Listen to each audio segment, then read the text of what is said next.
Vamos agora falar sobre o caso Americanas. A ex-diretora Ana Cristina Saicali deve se entregar amanhã às autoridades em Lisboa. É uma apuração que o Theo Cury trouxe para a gente instantes atrás e já tem atualização, né, Theo? Quando falamos da Ana Cristina, ela era considerada foragida e ela chegou em Portugal há cerca de 15 dias, Theo. O que apontam as investigações? Carol, é interessante porque a gente traçou a ordem cronológica. Eu vou contar aqui para vocês com base no que o juiz decide, porque no primeiro momento não havia nem ordem de prisão contra nem o Miguel, nem a Ana. Diante dos fatos, ele exige a prisão porque a Polícia Federal suspeitou de uma evasão, ou seja, de um risco de fuga quando ela compra passagem para Portugal. Tudo começa no dia 6 de maio. Uma decisão, um ofício sigiloso que diz haver medidas cautelares que precisam ser cumpridas, estava em sigilo e é tornado público por engano na Justiça. Isso indica que havia decisões a serem cumpridas e que muito provavelmente eram de busca e apreensão.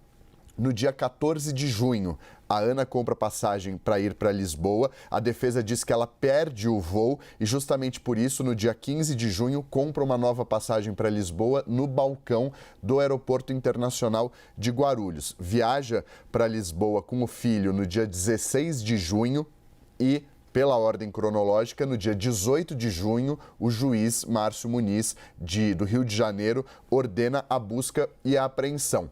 Entre o dia 18 e o dia 25, o juiz tem a informação da viagem dela para Lisboa. Diante desse conhecimento que a Polícia Federal tomou da viagem dela com o filho para Lisboa e chamou a atenção num primeiro momento, o fato de a passagem ter sido comprada diretamente no balcão, a Polícia Federal informa o juiz e ele, que não tinha decretado a prisão num primeiro momento, muda a ordem dele para decretar a prisão da Ana. Aí chama a atenção o próprio juiz na decisão, que ela voltaria para São Paulo no dia 26 de junho, ou seja, um dia depois de a prisão ter sido decretada, mas ela muda a passagem de volta para o dia 5 de julho. Isso chamou a atenção dos investigadores e da Justiça. E o juiz diz que a defesa não explicou o motivo disso. No dia 27 de junho, a Polícia Federal, na quinta-feira, deflagra essa operação, cumpre os mandados de busca e apreensão, mas não consegue realizar os de prisão dos dois. No dia 28, Miguel é preso, a gente contou isso aqui ontem na programação, e agora a expectativa é de que ela se entregue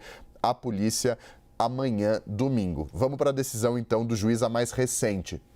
Essa decisão é de ontem. Ele diz o seguinte, aí a gente vai ver na página 2 dessa decisão, vocês vão ver aí na tela assim que a gente colocar a decisão. Na página 2, o juiz diz o seguinte, que as circunstâncias da saída do país, logo após tomar conhecimento da existência das medidas cautelares pendentes de apreciação, fez com que ela, na avaliação da Justiça e da Polícia Federal, deixasse o país. Ou seja, ela compra uma passagem depois de ter conhecimento, de acordo com o juiz, dessa decisão. Aí vocês vão ver na tela, nessa página 2 da decisão do juiz, o que ele diz.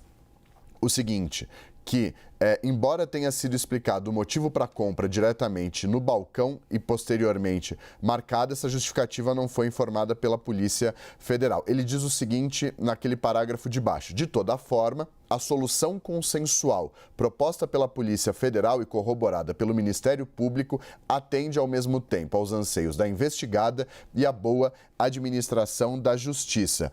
Aí o juiz afirma: Ana Cristina Ramos Saicali deve apenas se apresentar às autoridades portuguesas no aeroporto de Lisboa sem ser detida nem algemada, nem passar por qualquer tipo de constrangimento ou vexame, sendo apenas acompanhada pelas autoridades policiais até o seu embarque no voo de volta ao Brasil e recebida pelas autoridades policiais brasileiras, às quais deverá entregar seu passaporte, conforme foi requerido pelo Ministério Público Federal.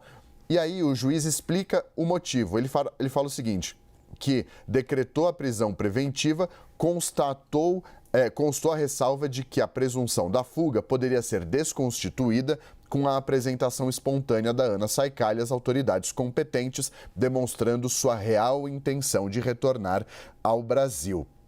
Ou seja, o que isso significa? O juiz, em um primeiro momento, ele decreta apenas a busca e a apreensão.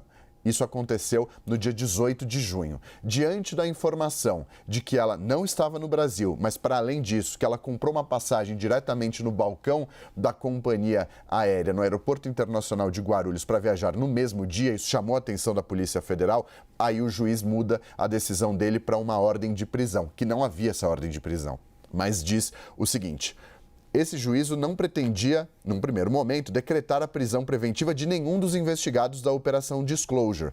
Porém, os fortes indícios de evasão de Ana Saicali do país, na tentativa de se furtar à aplicação da lei penal, não deixam qualquer outra alternativa a esse magistrado. Isso é da decisão do dia 25 de junho. E aí ele faz essa ressalva que justifica a decisão de ontem.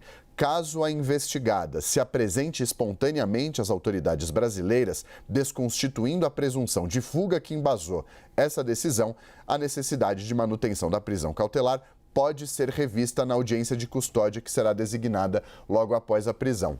Recapitulando e explicando o que aconteceu. O juiz determina a busca e a apreensão. Isso acontece no dia 18 de junho. Ele recebe a informação de que a Ana Saicali não está no Brasil e que, para além disso, que foi mais grave na avaliação dos investigadores, que ela comprou uma passagem no balcão para viajar no mesmo dia. Isso foi uma suspeita de que ela estava fugindo do Brasil para driblar as autoridades e se mudar do país junto com o filho.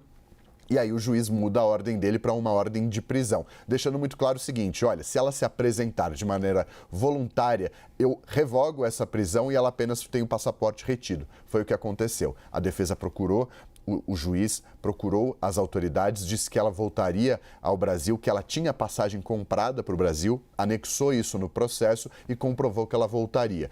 Justamente diante disso, o juiz fecha consegue, de maneira consensual, junto com a Polícia Federal, o Ministério Público e a defesa dela, mudar a ordem. Então, tira a ordem de prisão, determina que ela se entregue às autoridades portuguesas. Isso deve acontecer amanhã no aeroporto de Lisboa. Ela chega ao Brasil. Ao chegar ao Brasil, ela entrega o passaporte dela à Polícia Federal.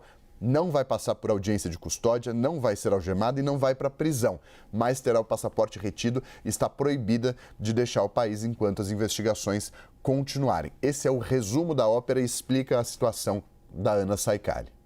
Theo, só para a gente finalizar, até pela cronologia dos fatos que você nos traz, a situação jurídica da Ana Cristina Saicali se diferencia com relação à situação jurídica do ex-CEO das Americanas, o Miguel Gutierrez, que também era considerado foragido e foi localizado pelas autoridades, certo? Certo. É diferente a situação deles. Ele não se apresentou, ao que tudo indica, à Polícia Federal. A polícia portuguesa foi quem fez a prisão dele em parceria com a polícia, naquela cooperação entre a justiça espanhola. Eu falei polícia portuguesa, fez a polícia espanhola que foi, fez... Ele estava em Madrid, na Espanha, e ela estava em Lisboa, em Portugal. A polícia espanhola fez a prisão do Miguel Gutierrez e aí há agora todo um trâmite para a vinda dele para o Brasil. Por que o caso dele é diferente do caso dela? Porque ele tem a cidadania espanhola, já morava lá há muito tempo. São situações diferentes. Ele há mais de um ano morava na Espanha. Ele que foi inclusive ouvido na CPI que tramitou aqui da Americanas no Congresso Nacional. Ele morava na Espanha, mora em Madrid, tem a cidadania, diferentemente da Ana Saicali, que viajou há cerca de 23, 24 dias para Portugal, e o caso dela chama a atenção e chamou a atenção do juiz da Polícia Federal por conta dessa passagem. Só que a defesa explicou, ela tinha uma passagem comprada no dia 14 de junho, perdeu o voo e pelo fato de ela ter perdido o voo, no aeroporto, ela compra uma passagem no balcão. Foi o fato de ela ter comprado a passagem no balcão que chamou a atenção dos investigadores, que alertaram ao juiz que poderia haver um risco de fuga do país. E por que o risco de fuga chamou a atenção? Porque um mês antes, no dia 6 de maio, houve um lançamento de um ofício que estava em sigilo com informações sobre diligências que precisavam ser cumpridas. A justiça e os investigadores dizem que a ciência, ou seja, o fato de ela saber que havia ainda diligências a serem cumpridas, poderia motivar uma fuga dela ao país. E o fato de ter comprado a passagem no balcão foi um combo completo para que a justiça avaliasse que se tratava de uma tentativa de fugir das autoridades e da responsabilização. A defesa diz que não, que foi uma compra um dia antes, mas ela perdeu a passagem, teve de comprar, e que ela mudou a passagem da volta. Aí o juiz fala, que chama mais atenção ainda, o fato de que ela voltaria para o Brasil no dia seguinte à decretação da prisão dela. E ela não voltou. Mudou a passagem para o dia 5 de julho. E o juiz fala, olha, a defesa não explicou por que ela mudou a passagem, mas como ela tem a passagem, houve esse consenso entre o Ministério Público Federal, a Polícia Federal, a Justiça e a defesa dela, que agora vai ter de entregá-la, ela vai ter de se entregar às autoridades portuguesas amanhã.